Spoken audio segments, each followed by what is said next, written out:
आप एसडीएम हैं और आपके पास एक महिला आती हैं, उनकी जमीन को दबंगों ने कुछ कब्जा कर लिया है। मेरा नाम एस दीक्षित है, मैं आगरा से आया हूँ और मैं इंडियन नेवी से रिटायर्ड हूँ। तो मुझे शुभ अवसर मिला है अपना इंटरव्यू देने के लिए। क्वेश्चन स्टार्टिंग मेरे उन्होंने पूछा कि आप क्या कर रहे हैं अभी, तो मैंने बताया सर ऐसे मैं रिटायर होने के बाद कर रहा हूँ। तो वहीं से रिलेटेड सारे क्वेश्चन थे। तो उन्होंने बोला कि ये आत्मनिर्भर भारत क्या है और एफटीए क्यों कर रहे हैं, उनसे क्या ये फायदा होगा, डिफेंस के लिए क्या फायदा होगा, डिफेंस में मॉडर्नाइजेशन क्या हो रहा है, क्या प्रयास कर रहे हैं हम सब।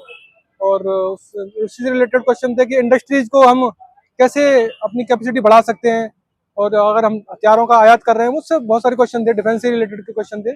आयात हथियारों का अगर आयात कर रहे हैं तो हम अपनी टेक्नोलॉजी कब डेवलप कर पाएंगे। और यूनिवर्सिटी से रिलेटेड क्वेश्चन था कि आप जो यूनिवर्सिटी प्राइवेट आ रही हैं उनका क्यों फायदा है और क्यों कर रहे हैं, करना जरूरी है क्या। तो उससे रिलेटेड क्वेश्चन बताया मैंने। दो क्वेश्चन सिचुएशन वाले थे। सिचुएशन वाले कि आप एसडीएम हैं और आपके पास एक महिला आती हैं कि उनकी जमीन को दबंगों ने कुछ कब्जा कर लिया है, तो आप उसको कैसे कब्जा मुक्त कराओगे। और वो इतने दबंग हैं कि आपका ट्रांसफर भी करा सकते हैं, आपका सस्पेंड भी करा सकते हैं आपको।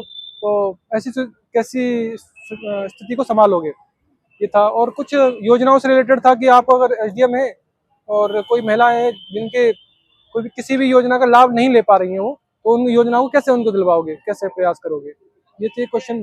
बाकी और कोई मेरे ख्याल करंट आईआर से उन्होंने डायरेक्टली तो नहीं पूछा। आईआर से रिलेटेड 18% टैरिफ वाला था, जो स्वाभाविक है कि अमेरिका के साथ में जो चल रही है अभी डील, उसका रिलेटेड क्वेश्चन था। तो मैंने उसको जवाब दिया उनको। कितना टाइम इंटरव्यू चला होगा आपका? अनुमानित ये 15-16 मिनट था। ओवरऑल आपको लग रहा है कि आपके बैकग्राउंड पे ही बेस्ड था? हाँ, ज्यादातर मेरे बैकग्राउंड और सबसे पहले उन्होंने वही क्वेश्चन पूछ लिया, तो स्वाभाविक है कि वहां से स्टार्ट होना था। तैयारी आप पहले से प्लान करके आए थे उसी पे?